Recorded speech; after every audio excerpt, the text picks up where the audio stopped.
Thank you everyone for taking the time to join us on today's webinar. My name is Catherine Ibarra and I'm a marketing consultant at Feedvisor. I'm joined by Doug Kaplan today, the e-commerce campaign manager here at Feedvisor. Doug Kaplan has been working in online advertising for over 12 years. He worked at Amazon for nearly 8 years and was a key stakeholder in the creation of Amazon DSP. So if there's anyone who can answer all of your DSP questions, it's him. Before we dive in, I want to remind everyone that we will be sending out a link to today's recording, and there will be a Q&A at the end of the webinar. If you have any questions throughout the presentation, we encourage you to enter them into the space provided, and we will do our best to get to all of them. With each year that passes, Amazon's marketplace grows increasingly competitive as more brands and sellers join the platform to be where their customers are. Amazon DSP, which is short for Demand Side Platform, enables advertisers to reach exclusive Amazon consumers across platforms like desktop, mobile, over-the-top, and Amazon-owned sites and apps like IMDb. Its contextual targeting reaches audiences actively viewing products relevant to your brand and serves your ad at the optimal time in a shopper's journey. Amazon DSP is available to both advertisers who sell products on Amazon and those who do not. Advertisers who do not sell on Amazon are able to direct traffic to their own e-commerce website. According to eMarketer, US advertisers spend more than $10 billion on programmatic digital display ad fees in 2019, and that spend is estimated to reach nearly $14 billion by the end of 2021. It is clear that advertisers see the value in programmatic digital display ads and are willing to invest heavily to further drive business growth. However, investing in display ads is not enough. If you are thinking about using Amazon DSP or you are currently using the platform, it is essential to understand how to use its unique capabilities to maximize your performance. Today, Doug will be discussing what makes Amazon DSP special, how it is an effective complementary method to your ad mix, tactics to leverage DSP audience behavioral and targeting capabilities, as well as creative options, how to use DSP in conjunction with sponsored ads to maximize advertising potential, and proven strategies that drive the performance of Amazon DSP campaigns. On that note, Doug, I'll hand it over to you. Thank you, Catherine. Hi, everybody. This is Doug Kaplan, e-commerce campaign manager at Feedvisor. As Catherine mentioned a little bit about myself, I have been working in online advertising for just about 12 years. The majority of my time has been spent working actually at Amazon. I started off as a campaign manager, worked my way up to be a program manager for the Amazon advertising platform. And I was a critical part of launching the Amazon DSP, which is what we'll be discussing today, several years ago, along with performing various other roles at Amazon, and also working as Samsung Ads, Walmart Media Group, as a campaign manager and program manager. So I have extensive experience and knowledge in the online advertising space, specifically around the DSP, which is where I spent the majority of my career.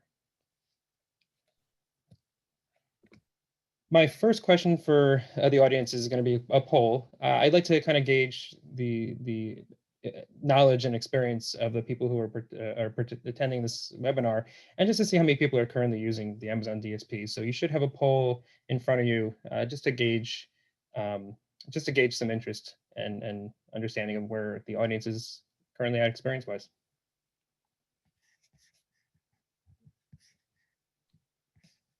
I think we could just give it a second to see how many people will vote in the poll.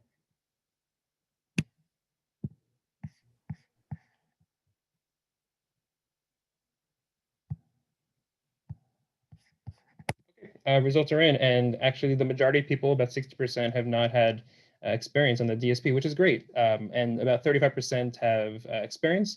So this is actually a really good webinar for everybody. People who have no experience, we're trying to break it down a little more to the one-on-one level, and the people who have some experience, just to provide you some additional insights that you might not be aware of for the platform that you've been using this whole time.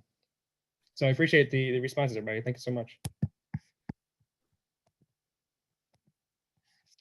Okay, we are going to get underway. So as we enter this discussion about the DSP, it is good to see that there's people with experience in the platform. So many of this might be familiar to you, but for those who haven't, hopefully this is a good overview of the benefits of the Amazon DSP and how it relates to the Amazon advertising platform in general. Amazon is still the dominant player in the e-commerce industry, seeing market share grow an additional 39% this year. Sellers are finding great success in advertising on Amazon through the various options available to reach their users. This includes a full brand store experience, managing the full catalog and portfolio of product detail pages and ASINs, and the two campaign types Amazon offers, sponsored ads and the Amazon DSP, along with all of the specific creatives and messaging that go along with it. Sponsored and DSP are truly the left and right hand to any strong Amazon advertising strategy. I did mention sponsored ads, which is a critical part of any advertising campaign on Amazon, but it is limited. It has a finite audience you're able to reach. It's reactive and only activated when people search for keywords specified and only has inventory on Amazon, which is why the other hand is required. And the other hand is the DSP. As we continue the other hand concept, we're going to drive deep into the Amazon DSP in this slide. We'll be spending quite a bit of time on this slide, which really focuses on a lot of the benefits of what the Amazon DSP offers.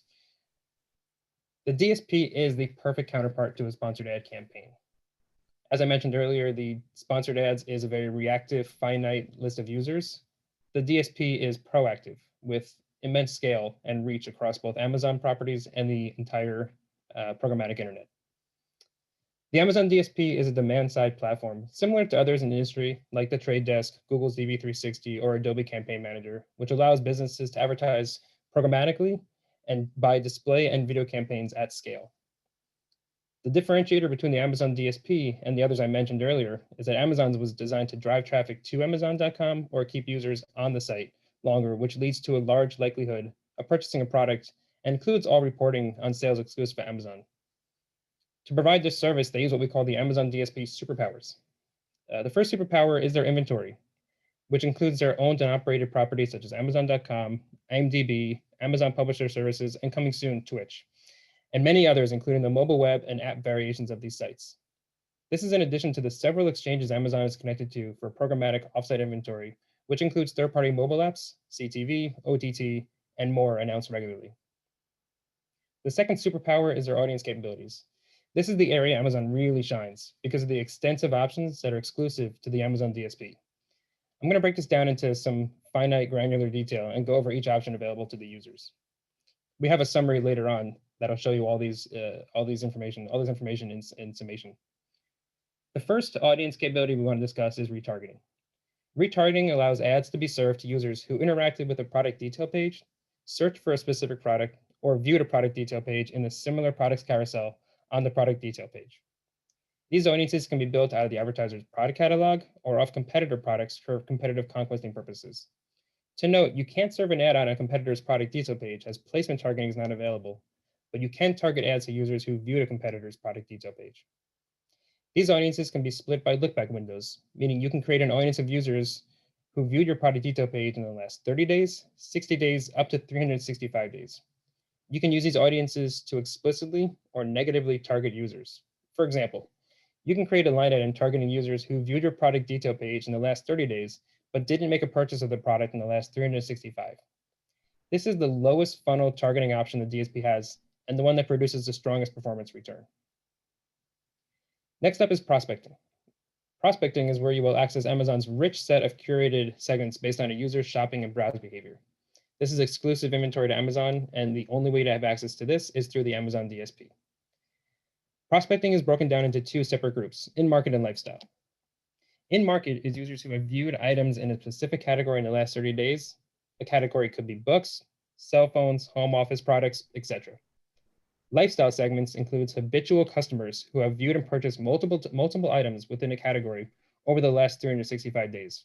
For example, consumer electronics mavens are users who continually make purchases in the consumer electronics category. These segments are more upper level, but are great in being able to scale your budget, as these segments are very large and constantly being updated in real time as more users interact with the site. The prospecting audiences are theoretically infinite, given the size of the Amazon footprint in the marketplace. Contextual targeting is the only real-time option available where you can know what placement you'll be running with, as these are placements for users who are actively and currently browsing category level pages. This means a user who is browsing a home goods category will see your ad on that category level page. You can't get more granular than this, but it is a good option, akin to being in the produce aisle in a grocery store and having the TV in the aisle showing an ad for broccoli. You'll be close to your audience in real time. An advertiser can also bring their data to Amazon in a clean room environment, being able to merge their audience with the Amazon universe of users to retarget their off-Amazon audience on Amazon, and also use this audience to build the lookalike segments of users who, based on Amazon's machine learning algorithm, have the highest propensity to perform, like your users based on their Amazon profile. Lastly, there are many creative options in the Amazon DSP available to all advertisers. The most robust of this is a dynamic e-commerce ad, which requires no creative services on the advertiser side. You simply include an ASIN for the product you want to advertise, and as long as there are 15 reviews and at least 3.5 stars for your product, an ad gets automatically generated showing the product detail page image, the product name, the current price, the current review score and star rating, and if it's in stock or not. The biggest benefit of these ads is that Amazon is constantly working on them, testing performance to make visual tweaks, and that it's also the only option where an advertiser can include Amazon imagery, such as the Amazon and Prime logos, the buy now buttons, the star ratings, and during certain promotional periods, such as Prime Day, include a badge that says Prime Day if the product is on sale. With the strict creative policies Amazon has around what can and can't be included on images, this removes those concerns and there is no content being created by the advertiser. Everything is just reusing the assets already on the product detail page, which have been approved for use already. Along with these dynamic options, which look native to the Amazon.com experience and are available on desktop, mobile, and video, you can also bring in your own static or HTML or third-party ad-served images from any of the leading ad servers listed on Amazon's advertising policies page. Next slide, please. Perfect. Okay, this slide is a little bit more of a visual and helps demonstrate the benefit of having both hands, as I mentioned earlier, the DSP and sponsored ads, working together, and how Feedvisor sees these two independent options and how they do work so well and complement each other. The chart on the left shows the decision-making funnel of an average advertiser. For an advertiser, while it's critical to target existing audiences when you are just starting, you need to look more broad and expand your reach and look for new-to-brand users by increasing awareness of your product on Amazon. To do this, prospecting, as I mentioned earlier, is leveraged. This is targeting in-market and lifestyle audiences to establish who your user is. You cast a very wide net and optimize down until you understand which of the thousands of available segments in Amazon your customer falls into. As users are reached and they begin to express interest in your product, your competitors' products, or the category in general, they're now considering making the purchase and should be in your retargeting contextual tactics. So we are pushing users further down the purchase consideration funnel towards making the purchase of your product. To facilitate this move down the decision-making funnel, you can see on the right how DSP and sponsors really work together to achieve this. DSP is higher up the funnel and is really focused on increasing awareness on many types of media across the internet and Amazon's owned and operated properties. By creating awareness and moving users to the product detail page and increasing interest driving users to search for the product, we are filling the sponsored audience pool continually. As I mentioned earlier, it is a finite inventory, but DSP can continue to populate it. This is how your audience can grow and how DSP can drive incremental purchases for your products that sponsored wouldn't have had, as it's not a very proactive tactic. But it is very reactive. When working together with the DSP, we can find the users and push them towards sponsor to serve them with an ad when they are actively looking for information on the product or just conducting research before their final step of purchasing. Next slide. I discussed the scale of the DSP. It's significantly more than that of sponsored.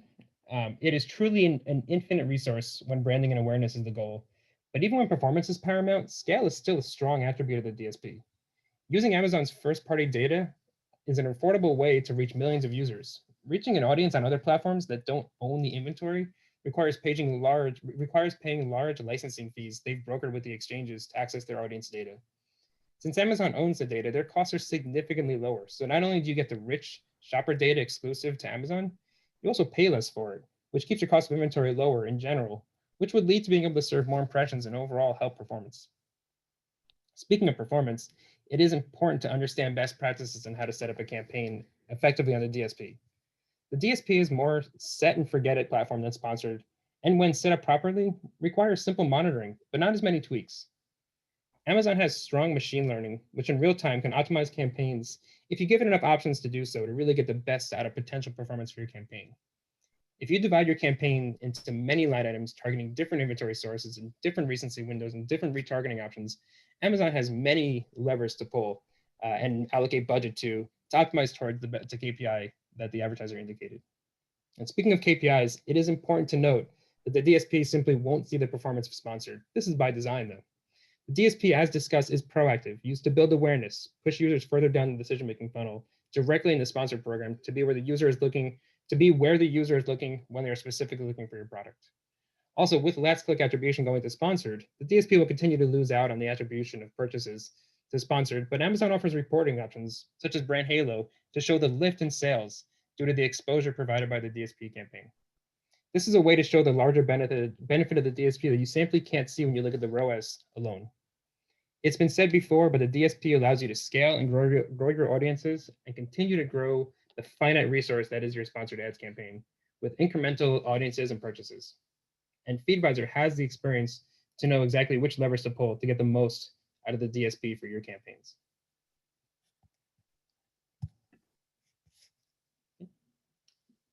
This slide, as I mentioned earlier, is the takeaway for everybody to really understand the superpowers of the Amazon DSP.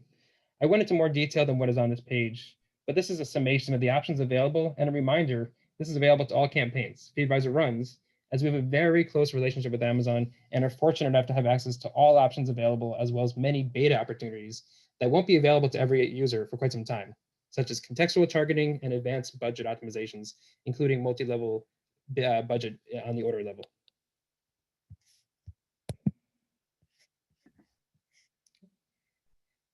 Everybody watching this webinar may have seen this Flywheel before. I know that when I worked at Amazon, this was circled around quite a bit.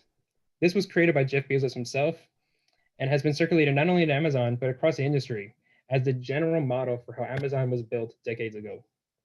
This shows how all decisions are focused on helping the customer, which will in turn help build trust and increase traffic, which allows sellers more of an audience to reach and provide more of their products to customers to purchase, and always having the product needed at the price people are happy to pay. This growth allows for lower prices of the products and to always be competitive with other retail opportunities, both e-commerce and brick and mortar. This slide has been updated over time, and in future iterations has updated the customer experience by showing relevant ads to users based on shopping and browse historical behavior. Advertising has a big impact on the Flywheel, as it has allowed costs to be lowered and for Amazon to offset the costs by having advertisers sell with them, and those costs are saved on the client side, on the customer side.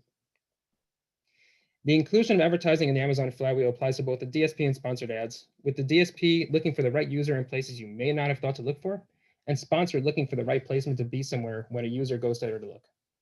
They truly together do form a cohesive journey for potential and returning customers across every step of the conversion process.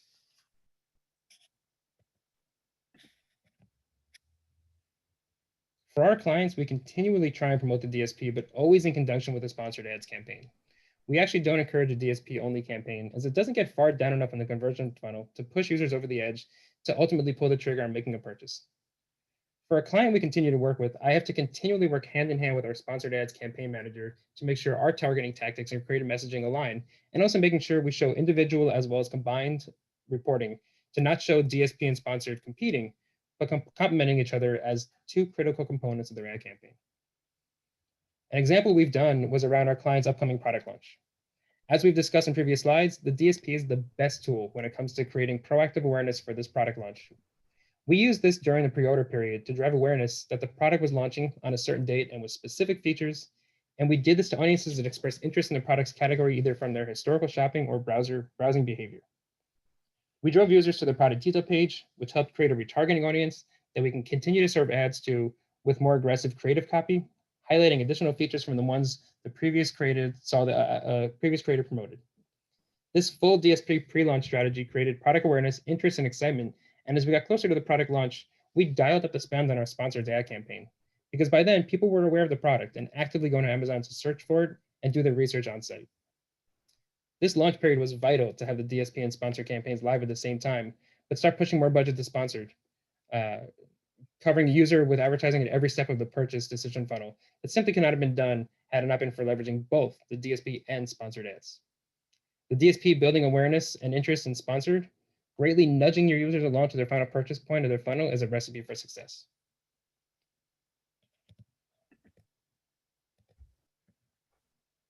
How is everybody managing their Amazon DSP campaigns? As we mentioned earlier, I think 35% of the people had experience with the DSP, so now I'm curious how everybody's managing their campaign their own, whether you're doing it on your own, you're using an agency, or you're actually using a technology partner. I'll give everybody a few seconds to answer this question.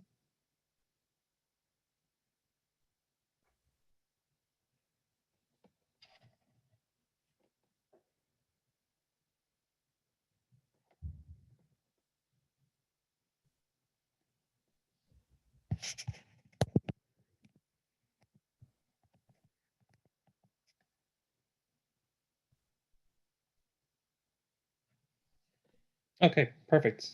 It looks like there's a clear option. 71% of users are currently managing the campaigns on their own, which is actually great to see. I'm going to go into a little bit of detail on this slide on some of the takeaways and some of the things that Feedvisor is able to help with based on our expertise in this space. So as I mentioned, this is the last slide I'll be discussing with everybody, and it's a chance for me to really reiterate and reinforce what I've been discussing so far in my presentation. The DSP is a great complementary tool in the advertising toolkit on Amazon.com, especially when running sponsored ad campaigns. It is the hand that feeds sponsored and could always allow you to have significant scale and growth in ways that just running a sponsored ad campaign never would. Using the DSP allows you to find users you didn't know would be interested in your product or already expressed interest in your products in the past, and bring them deeper into the conversion funnel, and make sure they stay on Amazon, where it's been proven that users are more likely to make purchases the longer they are on the site. Using the DSP with sponsored ads means setting realistic goals and expectations. Knowing that the DSP is an awareness tool, not expecting the same results you would for a DSP campaign than you would on a sponsored ad campaign. DSP is not performance driven, but awareness driven by getting users interested in your product and driving them to your product detail page.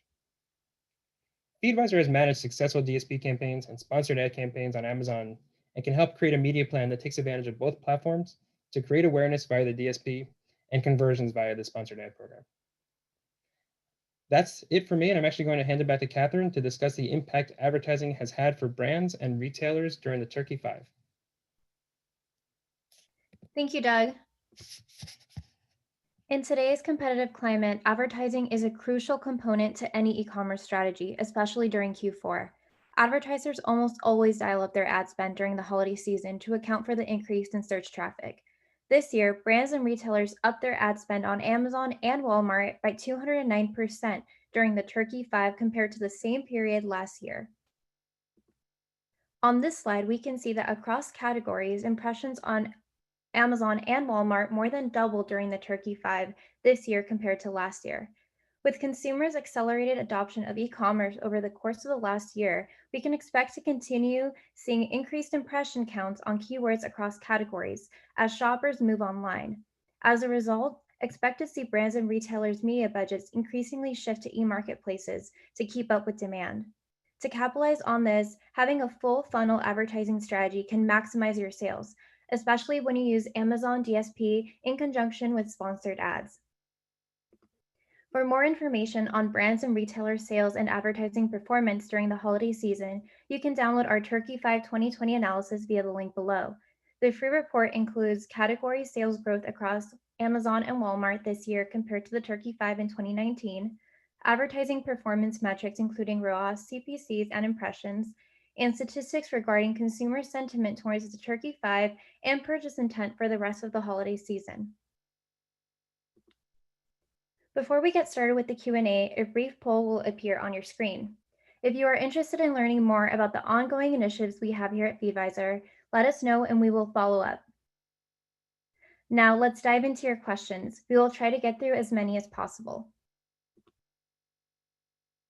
All right, the first question I have here, Doug, is do all Amazon DSP users have full access to its superpowers, or does it depend on the type of account you have on Amazon? Thanks, Catherine. That's a great question. And it's important to note that everybody has access to all options within the Amazon DSP, meaning the audiences that are available, the inventory that you can reach, the creative types that you're able to run. The difference is Amazon will provide more access to, for example, third-party audiences, or they'll provide more access to efficiency tools such as bulk editing, other options like multi-level budget management on the order level. A lot of these are beta features that are exclusive to users who are have seats within Amazon. That's not available to everybody. One big thing that I do want to mention that is a benefit of working with someone like Feedvisor than working directly with Amazon, or I think as 71% of you said, on your own, is that Amazon has a lot of restrictions in place around something as simple as line item minimums, order minimums. For example, if you have a campaign that Amazon is running, you are limited to a $35,000 order minimum per month, and each line item has to be minimum $7,000, which doesn't really provide for testing, doesn't really provide for scale, doesn't really provide for growth, and it really hurts some of the smaller advertisers and their ability to spend. Working with someone like Feedvisor, we luckily don't have those same line item minimum requirements, and we're able to do extensive testing, extensive line item creation, using all the tools that are available in and out of beta. Thank you, Doug. All right, let's go into the next question. What price point is ideal for DSP? So it really varies. We have clients that are spending a significant amount of money versus other clients that are spending a lot smaller. I'm a big fan of baby steps.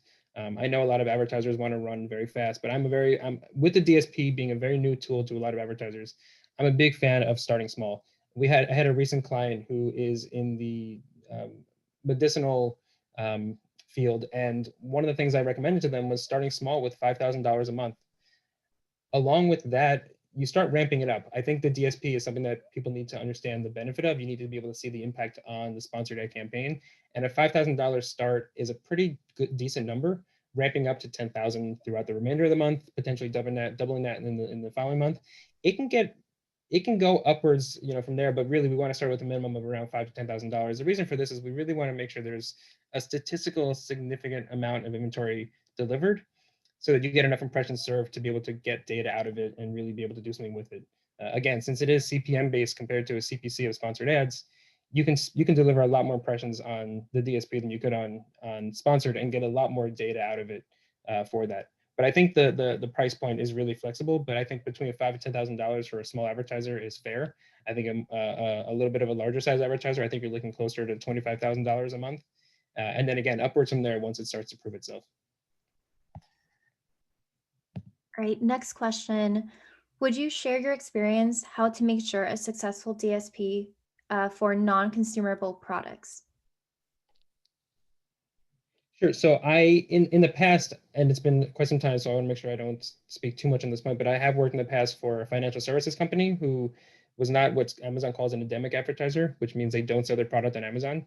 And we were able to, leveraging the Amazon Pixel, drive performance on using Amazon data on offsite activity, which I'm assuming is what is mentioned by that question.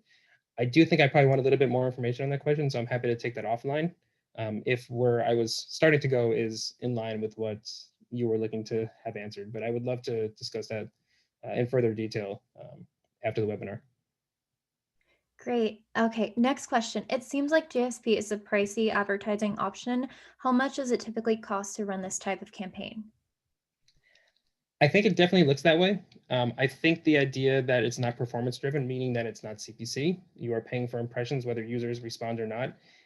It is definitely a seemingly expensive option, but when you actually look at the CPC and you look at the CPM you're able to get, the amount of impressions you're able to deliver makes it not a very expensive audience. And again, while CPC is great because it's performance driven, you're not getting the same opportunities on the DSP as you are on the sponsored ads, which is CPC. You are spending a little bit more overall, CPM for a DSP campaign, but that's because you have more flexible options. You're able to go offsite, whereas sponsored cannot. You're able to target users based on advertiser data, based on in-market and lifestyle data, in ways that you simply can't do on sponsored. So it's not that much pricier. Again, the ROAS is going to be much smaller, so you are spending more per conversion. But in the end, the complementary nature of sponsored and DSP ultimately means that the spend of the DSP is not negatively impacting you, because the trade-off is an increase in sales on the sponsored side. And also, it is worth noting that the Amazon first-party data, if you have a line item in the DSP that uses in-market or lifestyle audience-based data, you're spending $1 CPM for that data, on top of the $2 to $3 CPM that we typically see on the DSP. So you're netting out somewhere closer to $3 to $4 CPM for your campaigns. All right, next question. What is the advantage of working with Amazon directly versus with Feedvisor? I'm obviously a little split down the line there as having worked with Amazon and also currently with Feedvisor. I believe the service you get at Amazon will not rival that of what Feedvisor provides, which obviously sounds like a very sales type of answer. But in reality, Amazon has a lot of requirements on what they need, especially from a budget perspective, especially from what they provide you in reporting or the features that they share with you. Whereas Feedvisor doesn't have any of those alignments. We are not being held to promote a certain product, similar to how Amazon is. If they have a new inventory source coming out, they're going to want to try to push their advertisers to allocate more budget towards that. We're agnostic to inventory source, to creative type, to targeting opportunity. We want to run the campaign the best we can. And I've spoken with several clients before who were just not satisfied with the service they were getting from Amazon. They weren't happy with the ROAS because they don't feel like somebody was focusing enough on their campaign to optimize performance. And they were happy to move over to us, where we have not only a good understanding and experience of the platform itself, but we have the bandwidth and the time and the focus to deal with this one campaign, or with the campaigns we're running. And again, we've set up really strong playbooks and really strong templates that allow us to get started very, very quickly. Again, whereas Amazon doesn't have the white glove treatment per advertiser that I think the clients deserve. Great. Next question. Is there an ideal product retail value for DSP? Like high value translate to a better ROAS with DSP, or do factors like rarity, exclusivity, limited edition type of features work better with DSP? DSP is definitely better with products that are a little bit more maybe not as much of I call them the impulse items that you might see in a store. Um, if somebody is interested in something like toothpaste, likely they're coming to Amazon to purchase what they know, which means sponsored is really a good opportunity for those users. But like I mentioned earlier, if you're working with a consumer electronics company and you're trying to sell a television, those users are typically researching, and promoting those features in the DSP is a great opportunity because there's a little bit more of a long tail window of researching that product.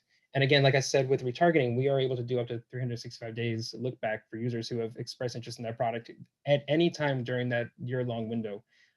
Whereas sponsored doesn't really do that. This is what DSP really shines for, which is a product that requires a good amount of time to research and to make that decision on whether or not you're going to purchase it. So I think the DSP does work better on items that are a little bit more expensive, a little bit more long tail in the research window. So I think the answer to that question is yes, it does work well with some of the more, I don't want to say premium or expensive because that implies out of reach, but something that maybe has a little bit more of a research period than something as simple as toothpaste or deodorant, which is a very quick purchase made very often and typically repeat products over time. Right. Okay. Next question. What are best practices or solutions for brands to measure the offline sales impact of Amazon DSP in addition to Amazon.com sales? So Amazon has a lot of integrations with third-party measurement partners, whether it's Nielsen, whether it's IRI, whether it's location-based partners like Ninth Decimal. They have the option to measure your offline sales, whether that be on your own e-commerce site or in physical stores, through those third-party measurement partners.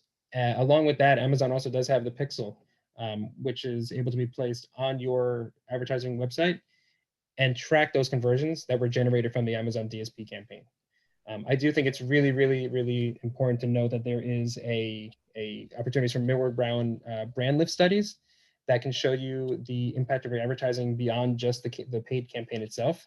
It shows you more on the brand level, but things like Factual, things like Ninth Decimal, all these partners that they've leveraged do allow you to see offline, location-based attribution. And again, they work with the majority of the leading third-party measurement partners. So we shouldn't have much of an issue being able to track your purchases both on and off Amazon. Thank you, Doug. All right, we have time for one more question. And this one is, you said DSP relatively works better for products with a longer purchase journey than sponsored products. What is the reason for this? Is it because DSP serves as a top funnel awareness driver? That's exactly it, 100%. We don't call the DSP upper funnel, the top of funnel, because there's some other advertising opportunities outside of Amazon that really are counted as upper funnel. But as far as what Amazon has available, it is truly the most upper funnel you're going to get. If somebody goes to Amazon today and is interested in, I'll go back to the TV option. They're interested in a TV. They're going to start searching at the category level. While you'll get a sponsored ad at that point, people are still unsure what brand they want to buy, what size TV they want it to be. There's a lot of open questions they have because they are very early on in their decision-making process. That the DSP, by showing the features of your product, by not worrying about where the user is necessarily, but finding out who the user is, the DSP is definitely the best option in those early days to push users from the upper funnel of the upper part of the funnel to the more mid part of the funnel, which is sponsored products. When we were at Amazon, we always said with DSP, you're not buying the location, you're buying the user. So it's not necessarily about sponsored where being in the right place at the right time is critical. For DSP, it's finding the right person at the right time, regardless of where they are. And I think that's one of the biggest benefits of the DSP, is it's going to find you much earlier when even you might not know what it is specifically you're looking for. Great, thank you. That's all the time we have today. Thank you so much for submitting your questions. Doug, thank you so much for sharing your expertise and joining us on today's webinar. Thank you, everybody. Thank you all for attending. As a reminder, we will be sending out a link to the recording later this afternoon. And for anyone whose questions we did not have a chance to answer today, someone from our team will follow up with you shortly. Feel free to contact us if you're interested in learning more. Thanks again and enjoy the rest of your day.